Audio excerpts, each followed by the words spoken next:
In April 1861, 3 starving men walked into a camp in Central Australia that had been waiting for them for 4 months. The fire was cold. The cart tracks led away to the south. The support party had given up and left that same day. They found a tree with a word cut into the bark. Dig underneath it, buried, was food. It wasn't enough, and by then it was already too late. None of the expeditions in this video were killed by the country they were crossing. Other people were living in every one of those places at the same time, perfectly well.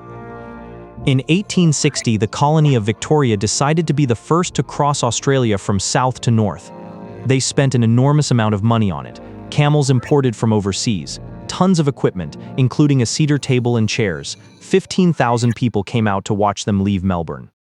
They put in command a police superintendent named Robert O'Hara Burke, who had almost no experience in the bush and could not reliably navigate. The expedition reached the north, roughly.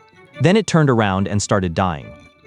Burke, William Wills, and a man named John King came back to their supply depot at Cooper Creek in April 1861. On the same day, the men waiting there had finally packed up and gone. They dug up what was buried under the tree, and then Burke made his last decision. The tracks were a day old. He went the other way. Here's the part that matters. They were in the country of the Yandruwanda people, who were living there and eating and doing fine. The Yandruwanda fed them, gave them fish, and a seed cake made from a fern called nardu. When the expedition ran low again, the men gathered nardu themselves. But nardu has to be prepared in a specific way, and they didn't know it, prepared wrong. It actively strips a nutrient out of you while you eat it. The more of it you eat, the weaker you get. So they sat by a creek eating steadily, getting thinner, and could not understand what was happening to them. Relations broke down. At one point, Burke fired a pistol to drive the Yandruwanda away from the camp. Burke died, Wills died. John King survived because the Yandruwanda found him, took him in, and kept him alive for 2.5 months until a search party arrived. The expedition starved in a place where the food was being handed to them by people who knew how to prepare it and who they eventually chased off. 1846, 87 people heading for California by wagon on a route that thousands of others were completing successfully that same summer. The problem was a book. A man named Lansford Hastings had published a guide promoting a shortcut, a route south of the Great Salt Lake that would supposedly save hundreds of miles. He was enthusiastic about it. He had also never taken it with wagons. On the trail, the party met a mountain man called James Clyman, who had just come the other way, on horseback, with Hastings himself. He told them plainly not to do it. Take the regular route, he said. It's longer, and you will get there. They took the shortcut. The Wasatch Mountains had no wagon road, so they had to cut one, by hand, through timber. It took weeks. Then came the salt flats, which were far wider than the book suggested. Oxen died. Wagons were abandoned. People began to turn on each other. The shortcut cost them roughly a month.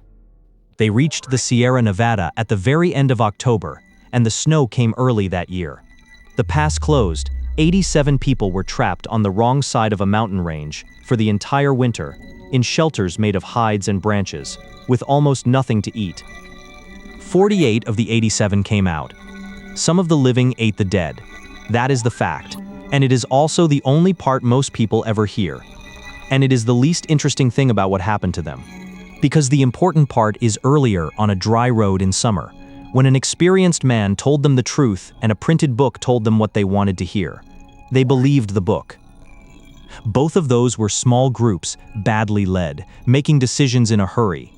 The next one was the opposite. It was the best-equipped expedition its country had ever sent anywhere. 3 years of supplies, reinforced ships, the finest technology available. Every man on it died, and the people who could explain why were told for 150 years that they were lying. In 1845, Britain sent 2 ships to find the Northwest Passage, Erebus and Terror.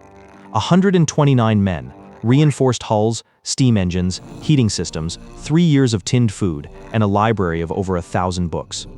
They were seen by European whalers in Baffin Bay that July, and then they were not seen again. The ice caught them. They spent winters locked in it. Men died. Eventually, the survivors abandoned the ships and set off south on foot, dragging boats loaded with equipment across the ice, including, in one recorded case, silverware and a writing desk. None of them made it. Britain sent search expedition after search expedition and found almost nothing. Then, in 1854, a Scottish surveyor named John Ray, who worked in the Arctic the way Arctic people did, traveling light, living off the land, learning from the Inuit, met Inuit hunters who told him what they had seen. Starving men, hauling boats, bodies, and evidence that the last survivors had eaten their dead. Ray reported it honestly. Britain did not want to hear it. The idea that British naval officers might have done that was treated as an insult, and much of the country decided the Inuit had made it up. Charles Dickens wrote publicly against them. And this is the part to sit with. Other men of that era were knighted for going out and searching for Franklin and finding nothing. Ray, who actually came back with the answer, was not.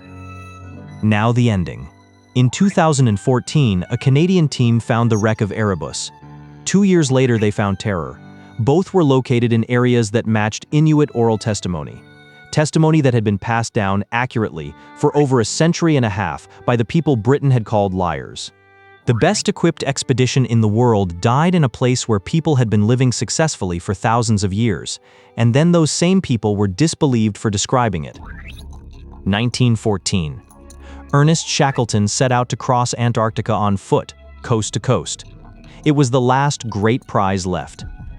His ship, the Endurance, got stuck in pack ice in the Weddell Sea before he ever reached the continent.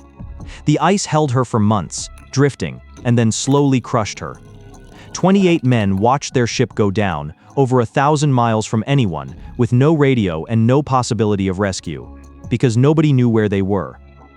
And here is the thing, Shackleton did immediately. He gave up. Not on the men, on the expedition. The crossing was over. He never mentioned it again. From that hour, the objective was simply that everybody got home, and every decision after that was measured against only that. They camped on the drifting ice for months, eating seal. When the floe broke up, they took to 3 small boats and reached Elephant Island. Bare rock, no shelter, no traffic, nobody would ever look there.